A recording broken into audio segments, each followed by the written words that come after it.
नमस्कार, आपका अपने चैनल सरकारी वाला में हार्दिक स्वागत है। बच्चों, हम आपके लिए लेकर आए हैं कक्षा 10वीं की सामाजिक विज्ञान। ठीक है, और सामाजिक विज्ञान में सबसे पहले हम जो है भूगोल से प्रारंभ करते हैं। ठीक है, अध्याय 1 भूगोल को हम पढ़ने वाले हैं बेटा आज। तो अध्याय 1 है आपका मानव संसाधन एवं विकास। तो मानव संसाधन एवं विकास हम देखने जा रहे हैं बेटा कि संसाधन हमें आवश्यकता क्यों पड़ती है। ठीक है, तो संसाधन की अगर हम बात करें बेटा, तो संसाधन की आवश्यकता चाहे वह मानव हो और चाहे वह ठीक है कोई राष्ट्र हो, तो मानव हो या राष्ट्र हो, ठीक है, हम बोल सकते हैं कि ह्यूमन हो, ठीक है, या कोई कंट्री हो, दोनों को ही संसाधन की क्या पड़ती है, आवश्यकता पड़ती है। एक राष्ट्र का विकास जो है जब ही संभव है जब उसके पास संसाधन हो। ठीक है, और जब तक उसके पास संसाधन नहीं होंगे जब तक वह राष्ट्र जो है विकास नहीं कर सकता। ऐसे ही मानव भी जो है संसाधनों पर निर्भर होता है और मानव का विकास भी संसाधनों पर ही निर्भर करता है। तो संसाधन क्या होते हैं हम देखते हैं बेटा कि संसाधन जो हैं वो क्या होते हैं। ठीक है, तो संसाधन, तो देखो हमारे यहाँ पर संसाधन की परिभाषा लिखी है कि हमारे पर्यावरण में उपलब्ध प्रत्येक वस्तु। ठीक है, हमारे पर्यावरण में उपलब्ध प्रत्येक वस्तु जो हमारी आवश्यकताओं को पूरा करने में प्रयुक्त की जा सकती है और जिसको बनाने के लिए प्रौद्योगिकी, ठीक है, प्रौद्योगिकी का तात्पर्य है बेटा, ठीक है, किससे, टेक्नोलॉजी से, कि कोई संसाधन जो है हमारे पास उपलब्ध है और उस संसाधन का प्रयोग करने के लिए हमारे पास क्या हो, प्रौद्योगिकी हो। ठीक है, जैसे कि हमारे पास ठीक है कोयला उपलब्ध है। अब कोयले से जो है हम किसका निर्माण कर लेते हैं, ऊर्जा का निर्माण कर लेते हैं। तो इसे ही क्या कहते हैं, प्रौद्योगिकी कहते हैं बेटा। ठीक, उपलब्ध है और जो आर्थिक एवं सांस्कृतिक रूप से क्या है, मान है। तो हमने देखा कि आर्थिक और सांस्कृतिक रूप से मान है। ठीक है, उन्हें ही हम क्या कह देते हैं, संसाधन कह देते हैं। तो हमने देखा कि संसाधन क्या होते हैं, तो हमारे पर्यावरण में उपलब्ध प्रत्येक वस्तु, ठीक है, जो हमारी आवश्यकताओं को पूरा करने में, ठीक है, प्रयुक्त या प्रयोग की जाती है ना, और वह सांस्कृतिक और आर्थिक रूप से क्या होती है, मान्य होती है, उसे ही हम क्या कहते हैं, संसाधन कहते हैं। ठीक है बच्चों, अब हम संसाधन के बारे में थोड़ा सा और जानते हैं कि संसाधन जो हैं वास्तव में क्या होते हैं।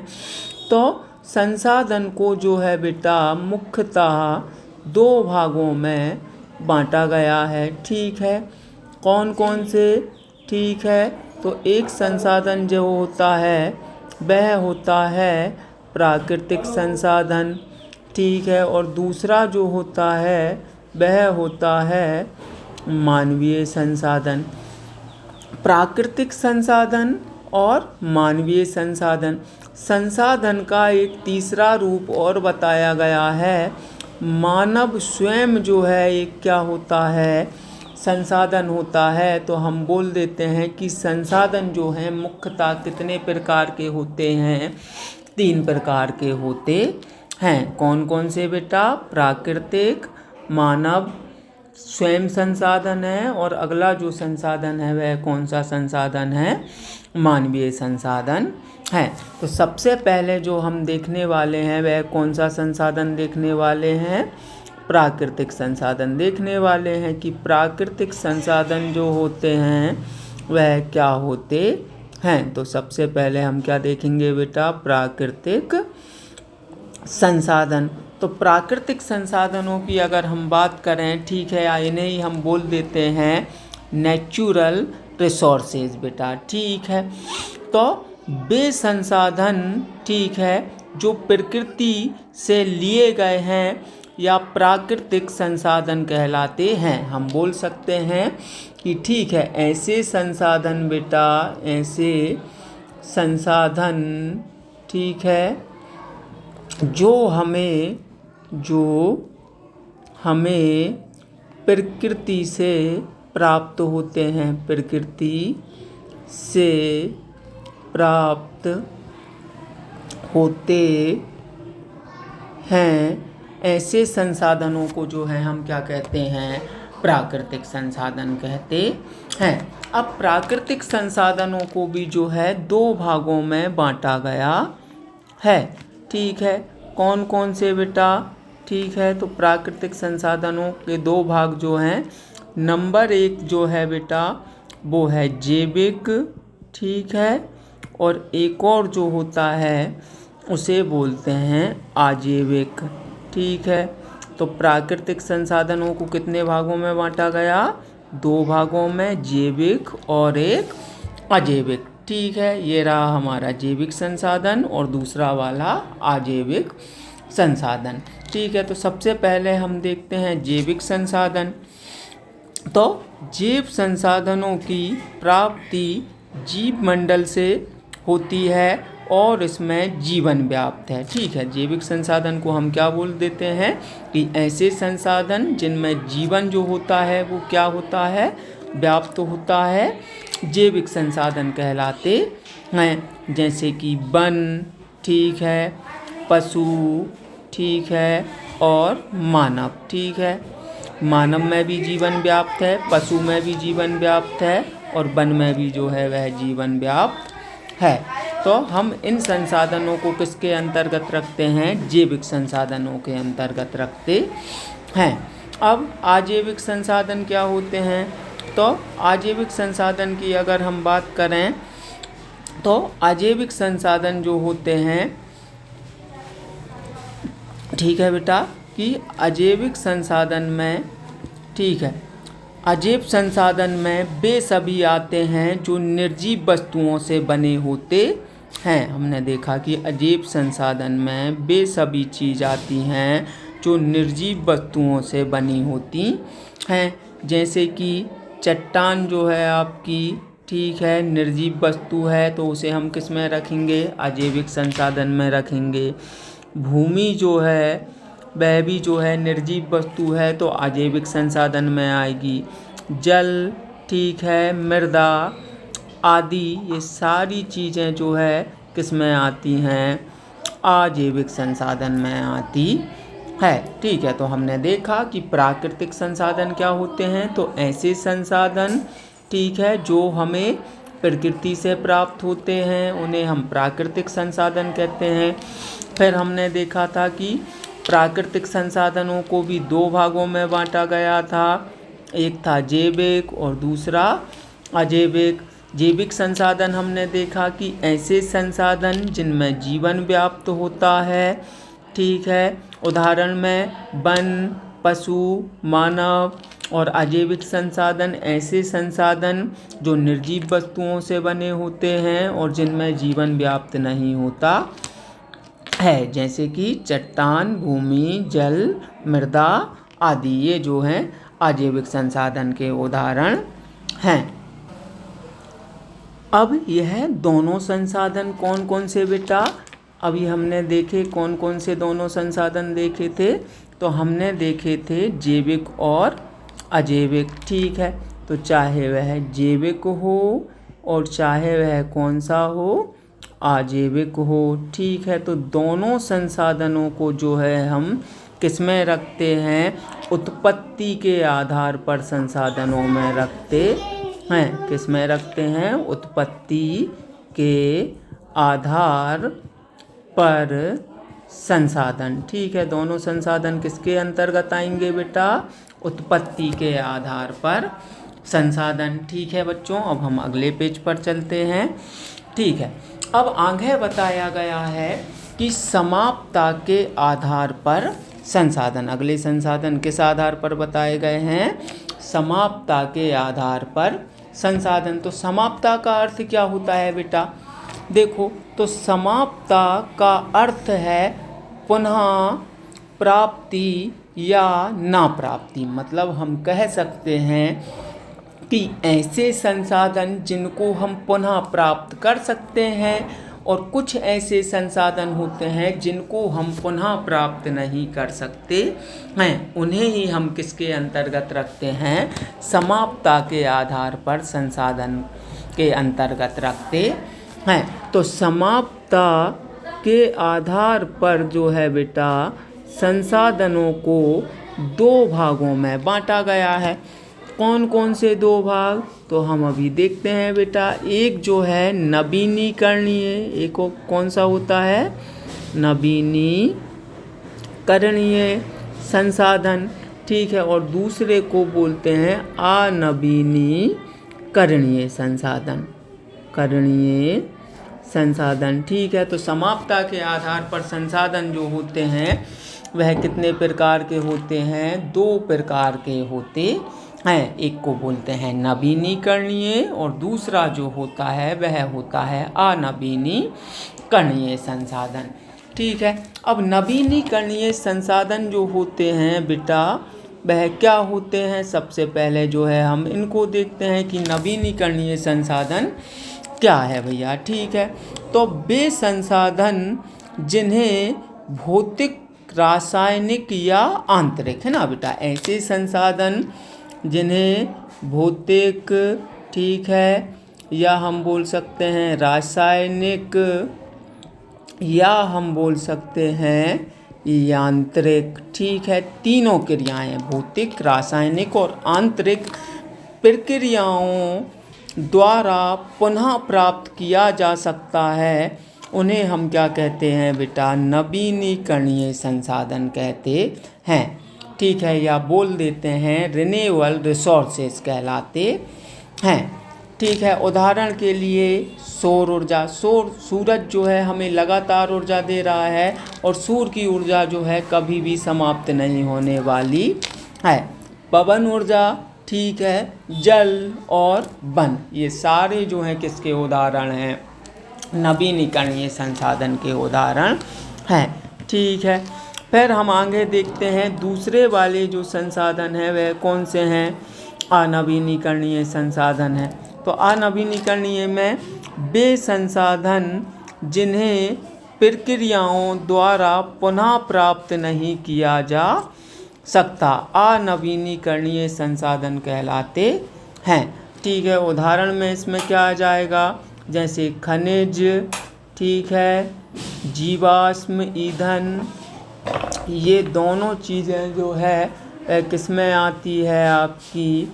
ठीक है, अनवीनीकरणीय संसाधन में आती है। जैसे कि खनिज, अब खनिज जो हैं बहुत सारे होते हैं बेटा, जैसे कि लोहा, ठीक है, सोना, ठीक है, चांदी, ये सारी चीज़ जो है हम खनिज के द्वारा ही हमें प्राप्त होती है, ठीक है। लेकिन इनका हम अगर अधिक प्रयोग करते हैं तो धीरे धीरे जो है क्या हो जाएंगी? एक दिन समाप्त हो जाएंगी। लोहा एक ना एक दिन जो है समाप्त हो जाएगा, सोना जो है एक ना एक दिन समाप्त हो जाएगा, चांदी जो है वो भी एक ना एक दिन क्या हो जाएगी? समाप्त हो जाएगी, ठीक है। और भी जैसे कि पेट्रोलियम, ठीक है। अब पेट्रोलियम में आपके सब आ गए, पेट्रोल, डीजल, गैस, है ना, ये सारे पदार्थ जो हैं प्रकृति से क्या हो जाएंगे? समाप्त हो जाएंगे। तो ऐसी वस्तुएं, ठीक है, ऐसे तत्व जो प्रकृति में मौजूद है और एक ना एक दिन क्या हो जाएंगे? समाप्त हो जाएंगे, हम उनको अनवीनीकरणीय संसाधन में रखते हैं। और प्रकृति में मौजूद ऐसे तत्व जो कितना भी प्रयोग करो कभी भी समाप्त नहीं होंगे, उन्हें हम नवीनीकरणीय संसाधन के अंतर्गत रखते हैं। अगले संसाधन जो हैं बेटा वह किसके आधार पर है? तो अगले संसाधन जो हैं वह स्वामित्व के आधार पर। तो अब जो है हम किसके आधार पर संसाधन देखेंगे? स्वामित्व के आधार पर संसाधन देखेंगे कि स्वामित्व के आधार पर जो संसाधन है वह कितने प्रकार के होते हैं, ठीक है। तो स्वामित्व के आधार पर संसाधनों के बारे में बताया गया है बेटा कि स्वामित्व के आधार पर संसाधन जो होते हैं, ठीक है, उनको जो है निम्न भागों में बांटा गया है। किसके आधार पर? स्वामित्व के आधार पर संसाधन, ठीक है। तो स्वामित्व के आधार पर अब संसाधन हम देख रहे हैं। स्वामित्व के आधार पर संसाधन, ठीक है। तो स्वामित्व के आधार पर संसाधन मुख्यतः 4 प्रकार के होते हैं। नंबर 1 व्यक्तिगत संसाधन। नंबर 1 कौन सा होता है? व्यक्तिगत संसाधन, ठीक है। दूसरा वाला जो होता है वह होता है सामुदायिक संसाधन। सामुदायिक संसाधन। और तीसरा वाला जो होता है बेटा वह होता है राष्ट्रीय संसाधन। राष्ट्रीय संसाधन। और चौथा वाला जो होता है वह होता है अंतर्राष्ट्रीय संसाधन। अंतर्राष्ट्रीय संसाधन। तो हमने देखा कि स्वामित्व के आधार पर संसाधनों को कितने भागों में बांटा गया है? 4 भागों में बांटा गया है। नंबर 1 व्यक्तिगत संसाधन। नंबर 2 जो है बेटा सामुदायिक संसाधन। नंबर 3 राष्ट्रीय संसाधन। और नंबर 4 जो है अंतर्राष्ट्रीय संसाधन। तो सबसे पहले हम देखते हैं कि व्यक्तिगत संसाधन क्या होते हैं। तो व्यक्तिगत संसाधन से तात्पर्य है कि जिन ऐसी वस्तुएं, ठीक है, जिन पर केवल किसी एक व्यक्ति का क्या होता है?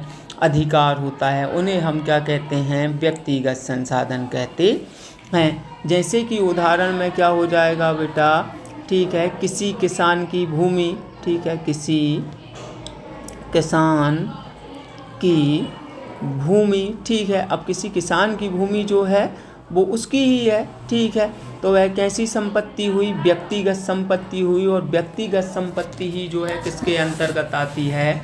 व्यक्तिगत संसाधन के अंतर्गत आती है। जैसे कि घर पर जो है आपकी बाइक हुई, ठीक है, वह भी सिर्फ और सिर्फ किसकी है? आपकी है। तो कैसा संसाधन हुआ? व्यक्तिगत संसाधन हुआ, ठीक है। आपके घर पर कार है, ठीक है, वह केवल और केवल किसकी है? आपकी है, ठीक है। हम बोल सकते हैं कि ऐसे संसाधन जिन पर किसी एक व्यक्ति का अधिकार होता है वह सारी वस्तुएं जो है व्यक्तिगत संसाधन के अंतर्गत आती है।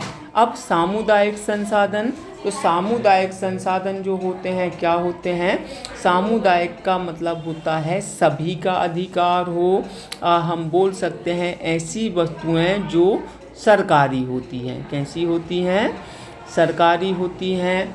और सारे के सारे समुदाय का जो है जिन पर क्या होता है? अधिकार होता है। जैसे कि सामुदायिक संसाधन में क्या आ जाएगा बेटा? जैसे कि आपकी पाठशाला, ठीक है। अब पाठशाला किसी एक व्यक्ति की तो है नहीं, सभी का उस पर अधिकार है। तो पाठशाला कैसा संसाधन हुआ? सामुदायिक संसाधन हुआ, ठीक है। पंचायत भवन, ठीक है। अब पंचायत भवन की अगर हम बात करें तो क्या पंचायत भवन पर किसी एक व्यक्ति का अधिकार है? नहीं, पूरे के पूरे समुदाय का अधिकार है। तो पंचायत भवन भी जो हुआ कैसा संसाधन हुआ? सामुदायिक संसाधन हुआ। पंचायत भवन के बाद बेटा, ठीक है, जैसे कि खेल के मैदान, ठीक है, खेल के मैदान। अब खेल का मैदान जो होता है वह भी किसी एक का नहीं होता, सभी का होता है। तो यह संसाधन जो हुए कैसे संसाधन हुए? सामुदायिक संसाधन हुए। अगला संसाधन जो है आपका कौन सा है? राष्ट्रीय संसाधन है। और राष्ट्रीय संसाधन का तात्पर्य है कि जिस पर, ठीक है, राष्ट्र का जो है या राष्ट्र की सरकार का अधिकार होता है। हम बोल सकते हैं कि जिस पर राष्ट्र का या राष्ट्र की सरकार का अधिकार होता है उन्हें हम राष्ट्रीय संसाधन के अंतर्गत रखते हैं, ठीक है। अब इसमें क्या क्या वस्तुएं आ जाती हैं बेटा? ठीक है, देखते हैं हम भैया, ठीक है। कि राष्ट्रीय संसाधन वह संसाधन जिनका स्वामित्व देश सरकार के पास होता है राष्ट्रीय, जैसे कि खनिज, जल, वन और सरकारी भूमि। ठीक है, इसमें क्या क्या आएगा? खनिज, जल और सरकारी भूमि ठीक है, यह जो आ जाएगी वह किसके अंतर्गत आ जाएगी? ठीक है, तो यह आ जाएगी आपके राष्ट्रीय संसाधन के अंतर्गत आ जाएगी। अब चौथा संसाधन जो हमने देखा था वह कैसा संसाधन था? तो चौथा वाला जो संसाधन था हमारा अंतर्राष्ट्रीय संसाधन था। और अंतर्राष्ट्रीय संसाधन जो है बेटा हम देखते हैं, चौथा संसाधन कौन सा? अंतर्राष्ट्रीय संसाधन। तो अंतर्राष्ट्रीय संसाधन की अगर हम बात करें तो अंतर्राष्ट्रीय संसाधन जो है क्या होता है? ठीक है, अंतर्राष्ट्रीय संसाधन। तो अंतर्राष्ट्रीय संसाधन में क्या आता है बेटा, देखते हैं। तो कुछ संसाधन ऐसे होते हैं, ठीक है, कुछ संसाधन ऐसे होते हैं जिन पर अंतर्राष्ट्रीय संस्थाएं नियंत्रित करती हैं, उन्हें अंतर्राष्ट्रीय संसाधन कहलाते हैं या कहते हैं। जैसे कि महासागरों की सीमा 200 समुद्री मील तक। ठीक है, कहाँ तक बेटा? महासागरों की सीमा 200 समुद्री मील तक। इसका उदाहरण क्या हो जाएगा? महासागरों की सीमा 200 समुद्री मील तक, 200 समुद्री मील तक। ठीक है, तो यह जो आ जाएगी किस में आ जाएगी? अंतर्राष्ट्रीय संसाधन में आ जाएगी। ठीक है, अब हम देखते हैं एक एक करके बेटा सभी को। ठीक है, तो सबसे पहले हमने देखा था कौन सा संसाधन बेटा? ठीक है, तो सबसे पहले हमने देखा व्यक्तिगत संसाधन। अब व्यक्तिगत संसाधन में हम देखते हैं कि क्या है। तो देखो, जिन पर हमने देखा कि जिन संसाधनों का स्वामित्व निजी व्यक्तियों के पास होता है उन्हें व्यक्तिगत संसाधन कहते हैं। उदाहरण के लिए किसी किसान की भूमि, किसी का घर, किसी की कार, किसी की मोटरसाइकिल, ये सारी चीज़ जो हैं कैसी चीज़ें हैं? व्यक्तिगत संसाधन हैं। ठीक है, अगला देखते हैं। हमने देखा सामुदायिक संसाधन। अगला वाला कौन सा था हमारा? सामुदायिक संसाधन। तो वे संसाधन जिनका स्वामित्व, ठीक है, समुदाय या समाज के पास होता है। ठीक है, सामुदायिक संसाधन कहलाते हैं। जैसे कि तालाब पर सभी का अधिकार होगा, चारागाह सभी का अधिकार होगा, पार्क, शमशान, पाठशाला, पंचायत भवन, ये सब जो हैं किसके अंतर्गत आएंगे? सामुदायिक संसाधन के अंतर्गत आएंगे। अगला जो संसाधन था कैसा संसाधन था? राष्ट्रीय संसाधन था। तो राष्ट्रीय संसाधन में हमने देखा कि वे संसाधन जिनका स्वामित्व है ना बेटा, ये क्या है? स्वामित्व। ठीक है, जिनका स्वामित्व देश सरकार के पास होता है राष्ट्रीय संसाधन कहलाते हैं। यह बेटा स्वामित्व लिखा हुआ है, स्वामित्व। ठीक है, तो देश या सरकार के पास होता है राष्ट्रीय संसाधन कहलाते हैं। जैसे कि खनिज, ठीक है, जल, वन, सरकारी भूमि आदि। खनिज पर जो है सरकार का अधिकार होता है, जल पर और वन पर जो है सब किसका अधिकार होता है? सरकार का अधिकार होता है। अंतर्राष्ट्रीय संसाधन, ठीक है, जिन्हें हम बोल देते हैं इंटरनेशनल रिसोर्सेज।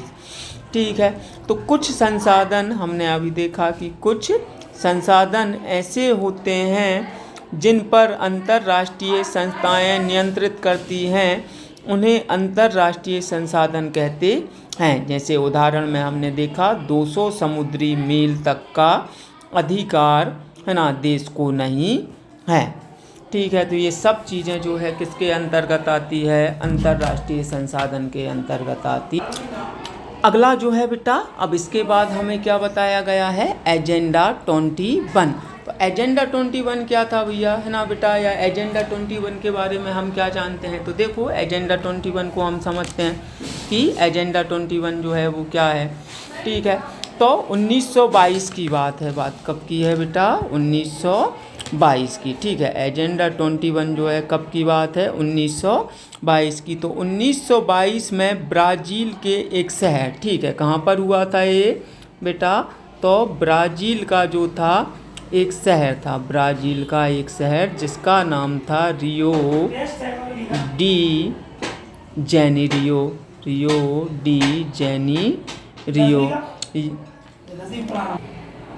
तो एजेंडा 21 देखा बेटा हमने कि एजेंडा 21 जो है कहाँ पर हुआ था, है ना, तो ब्राज़ील का एक शहर था जिसका नाम था रियो डी जेनेरियो, ठीक है। वहाँ पर यह आयोजित किया गया, कब किया गया, तो 1922 में आयोजित किया गया।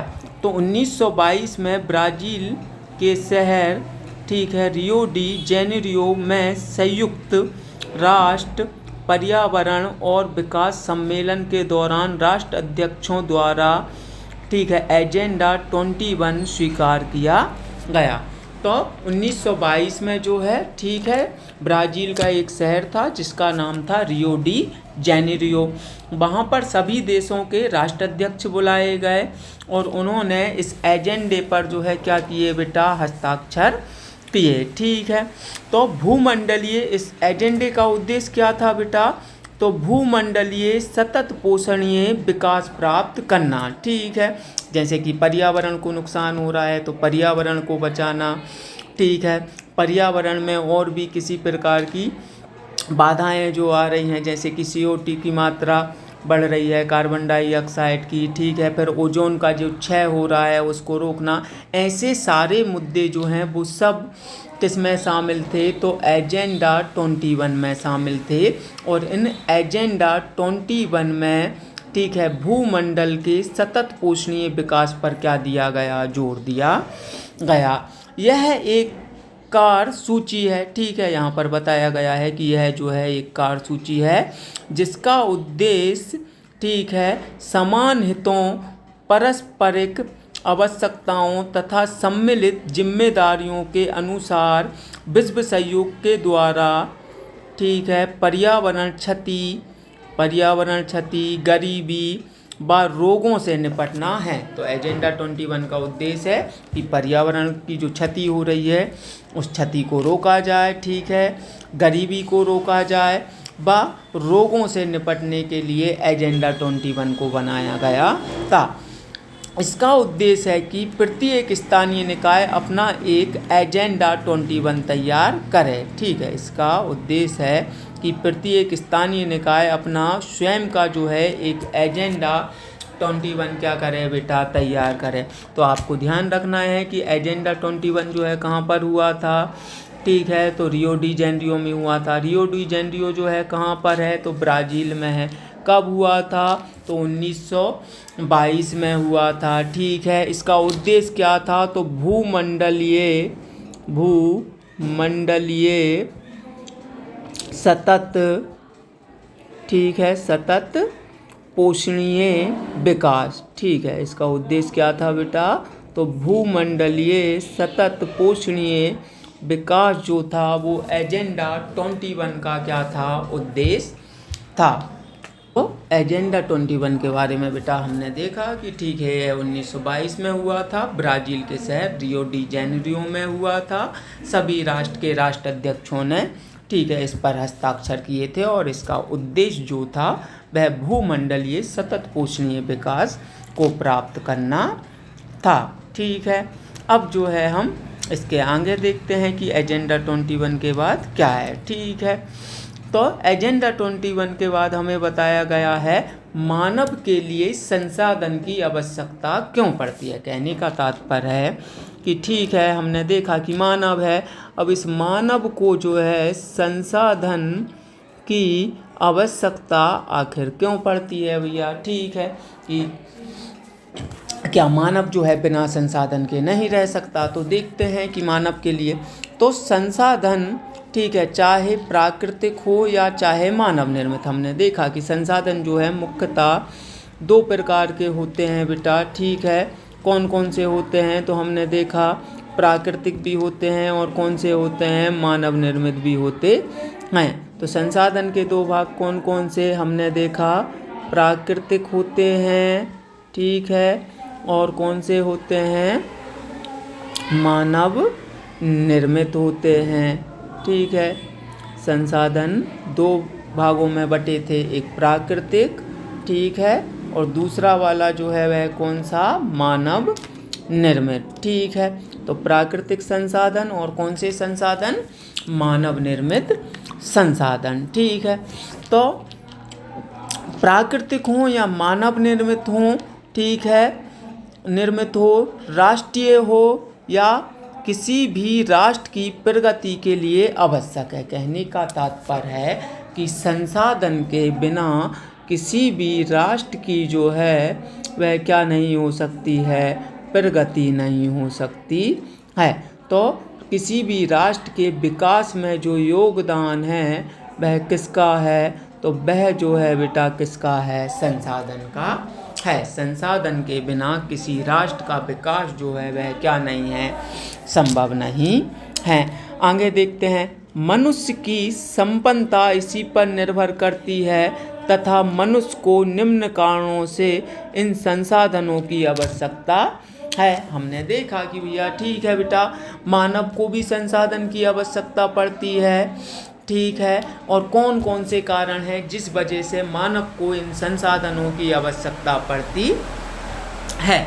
नंबर 1 देखते हैं हम, ठीक है, कि संसाधनों को द्वारा हमें अनेक उद्योगों के लिए कच्चा माल प्राप्त होता है। अब हमने देखा कि संसाधन, ठीक है, और इन संसाधनों के द्वारा, ठीक है, हमने कोई क्या लगाया बेटा, उद्योग लगाया, ठीक है, क्या लगाया, उद्योग लगाया, और उद्योग को जो कच्चा माल की प्राप्ति है वो किससे प्राप्त होती है, ठीक है, संसाधनों से ही प्राप्त होती है। कहने का तात्पर्य है कच्चा माल क्या होता है बेटा, कच्चा माल का तात्पर्य है बेटा, ठीक है, जैसे कि, ठीक है, आपको जो है कपड़ा बनाना है, ठीक है, क्या बनाना है, कपड़ा बनाना है, और कपड़ा जो है हमें पता है कि कहीं पर भी जो है किसी फैक्ट्री में या किसी कपड़ा मिल में जो है क्या बन रहा होगा, कपड़ा बन रहा होगा। अब इस कपड़े को बनाने के लिए स्वाभाविक बात है कि किसकी आवश्यकता होगी, धागा की आवश्यकता होगी, और धागा भी जो है किससे बनेगा, ठीक है, तो धागा जो है, ठीक है बेटा, वो किससे बनेगा, कपास से बनेगा, ठीक है। तो कपास ही जो हुआ वह क्या हुआ, कच्चा माल हुआ, ठीक है। तो जैसे कि कपड़ा बनाने के लिए हमें कपास की आवश्यकता पड़ती है, ठीक है, ऐसे ही चीनी बनाने के लिए हमें किसकी आवश्यकता पड़ेगी, गन्ना की आवश्यकता पड़ेगी, ठीक है। तो कपास भी कच्चा माल हुआ और गन्ना भी जो है वह क्या हुआ, कच्चा माल हुआ। तो संसाधनों के द्वारा हमें किसकी प्राप्ति होती है, कच्चे माल की प्राप्ति होती है, ठीक है। समझ गए बेटा कि कच्चा माल क्या होता है, ठीक है। तो किसी चीज़ को बनाने के लिए, ठीक है, हमें जिस चीज़ की आवश्यकता होती है उसे ही हम क्या कहते हैं, कच्चा माल कहते हैं। जैसे कपड़ा बनाने के लिए हमें कपास की आवश्यकता, ठीक है, और फिर चीनी बनाने के लिए हमें गन्ने की आवश्यकता। नंबर 2 देखते हैं, ठीक है। नंबर 2 में बेटा हमें बताया गया है, ठीक है, कि हमारी सभी व्यापारिक गतिविधियां संसाधनों पर क्या करती है, निर्भर करती हैं। अब मनुष्य जो है भैया क्या कर रहा है बेटा, व्यापार कर रहा है, और व्यापार की जो सारी गतिविधि हैं, ठीक है, गतिविधि का मतलब जिनके द्वारा आप व्यापार करते हैं, तो वह सारी गतिविधि जो हैं वह भी किस पर निर्भर हैं, वह भी संसाधन पर निर्भर हैं। कैसे, अब आप व्यापार कर रहे हो तो स्वाभाविक बात है कि जैसे कि आप किसी वस्तु को जो है बेचने ले जाना है आपको मार्केट, तो कहाँ कैसे ले जाओगे, सड़क से ले जाओगे, ठीक है। तो सड़क भी जो है एक संसाधन है, ठीक है। किसी वाहन में जो है भरकर ले जाएंगे तो वाहन भी जो है एक प्रकार का क्या है, संसाधन है, ठीक है। कहीं पर जो है उसका उत्पादन किया जाएगा तो उत्पादन, करने की जो जगह होगी, ठीक है, वह भी अपने आप में क्या है, एक संसाधन है।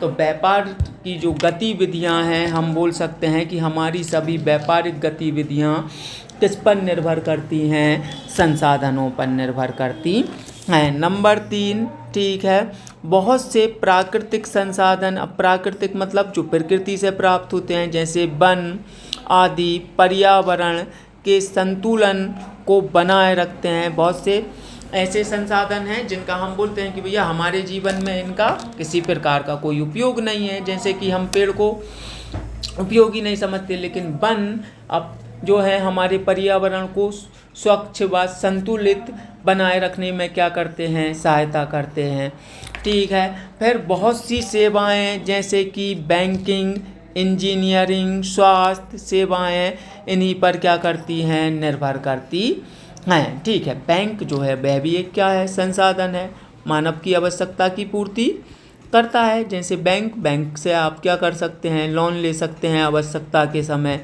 ठीक है।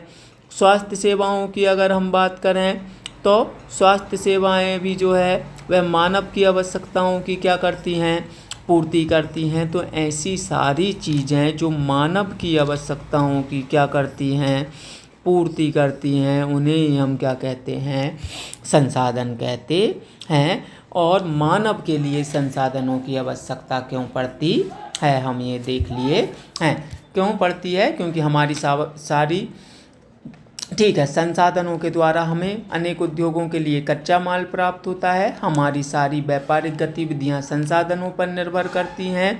बहुत से प्राकृतिक संसाधन जैसे कि वन आदि पर्यावरण के लिए संतुलन बनाए रखने में क्या होते हैं, सहायक होते हैं। और बहुत सी सेवाएं जैसे बैंकिंग, इंजीनियरिंग, स्वास्थ्य सेवाएं इन्हीं पर क्या करती हैं, निर्भर करती हैं, ठीक है। अगला देखते हैं बेटा, संसाधनों का अति दोहन, ठीक है।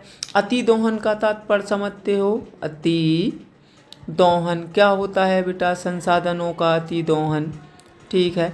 तो संसाधन के अति दोहन से तात्पर्य है कि आवश्यकता से अधिक उपयोग करना। क्या होता है, आवश्यकता से अधिक, ठीक है, उपयोग करना ही क्या कहलाता है, अति दोहन कहलाता है। जैसे कि हम बोल सकते हैं कि ठीक है, अब हमको स्नान करना है, जैसे हम बोल सकते हैं अब स्नान करने के लिए आपको 1 बाल्टी पानी की आवश्यकता थी, लेकिन आपने जो है 4 बाल्टी पानी फेंक दी, ठीक है। तो यही जो हो गया वो क्या हो गया, अति दोहन हो गया, ठीक है। जैसे हमने देखा कि हमें जो है हमें जितनी आवश्यकता है उससे अधिक हम क्या कर रहे हैं, किसी चीज़ का उपयोग कर रहे हैं, तो वह ही क्या कहलाता है, अति दोहन कहलाता है। जैसे कि हम, ठीक है, रोज़मर्रा के लिए, ठीक है, कहीं पर पैदल भी जा सकते हैं, ठीक है, लेकिन बाइक होती है हमारे घर, तो हम उस बाइक से ही चलते हैं। तो हम किसका अति दोहन कर रहे हैं, पेट्रोलियम का अति दोहन कर रहे हैं, ठीक है, हम पैदल नहीं चल रहे हैं, ठीक है। तो इस प्रकार हम क्या बोलते हैं कि संसाधनों का क्या करते हैं, अति दोहन करते हैं। तो हम देखते हैं अति दोहन क्या होता है बेटा, ठीक है। तो संसाधनों का प्रयोग आवश्यकता अनुसार ही करना चाहिए। अति दोहन से बचने के लिए हमें क्या करना चाहिए कि भाई जितनी आवश्यकता है हम उतना ही उसका क्या करें, प्रयोग करें, ठीक है। अति दोहन निम्नलिखित समस्याएं पैदा कर सकता है, ठीक है। अगर आपको जितनी आवश्यकता है, ठीक है, उससे भी आप अधिक उस वस्तु का प्रयोग करते हैं, तो इससे हमें निम्नलिखित समस्याएं हो सकती हैं, ठीक है। नंबर 1, कुछ व्यक्तियों के लालचवश संसाधनों का ह्रास हो रहा है। अब आप कहोगे लालचवश जो है संसाधनों का किस प्रकार ह्रास हो रहा है, जैसे नदी से जो है हम रेत निकाल रहे हैं लालच बस, ठीक है। तो इस प्रकार से हम बोल सकते हैं कि कुछ व्यक्तियों के लालच के कारण जो है संसाधनों का क्या हो रहा है, ह्रास हो रहा है। खनिज पदार्थों का जो है अति, ठीक है, अति उत्खनन कर रहे हैं, ठीक है, जिससे भी क्या हो रहा है, ठीक है, संसाधनों का ह्रास हो रहा है। फिर आगे देखते हैं कि संसाधनों के अत्यधिक शोधन या दोहन से जल, मृदा, पर्यावरण प्रदूषण, भूमि निम्नीकरण जैसी अनेक समस्याएं जो हो रही हैं वो क्या हो रही हैं, पैदा हो रही हैं। नंबर 3 दिया है हमें, संसाधनों का अत्यधिक दोहन गरीब वर्ग के लोगों को अधिक दुख पहुंचा सकता है। हमने देखा कि संसाधन का जब हम क्या करते हैं, अति दोहन करते हैं, क्या करते हैं, अति दोहन। अति दोहन से तात्पर्य है आवश्यकता से अधिक क्या करना, प्रयोग करना। तो इसका जो नुकसान होता है, ठीक है, वह किसको होता है सबसे अधिक, तो इसका नुकसान जो है निम्न वर्ग या गरीब वर्ग के लोगों को उठाना पड़ता है, ठीक है। तो संसाधनों का अति दोहन आप समझ गए होंगे बेटा, ठीक है। अगर आपको हमारा वीडियो अच्छा लगता है तो लाइक और हमारे चैनल को सब्सक्राइब करें। आगे का पार्ट बेटा मैं आपके लिए, ठीक है, पार्ट 2 में लेकर आऊँगा, इसी का ही अध्याय 1 का ही भाग 2 जो है आपके लिए लेकर आया जाएगा। किसी भी प्रकार के अगर आपको डाउट है तो कमेंट बॉक्स में बिल्कुल आप बोलें, हम आपके डाउटों को ज़रूर दूर करने का प्रयास करेंगे। धन्यवाद। सरकारी वाला में आपका हार्दिक स्वागत है।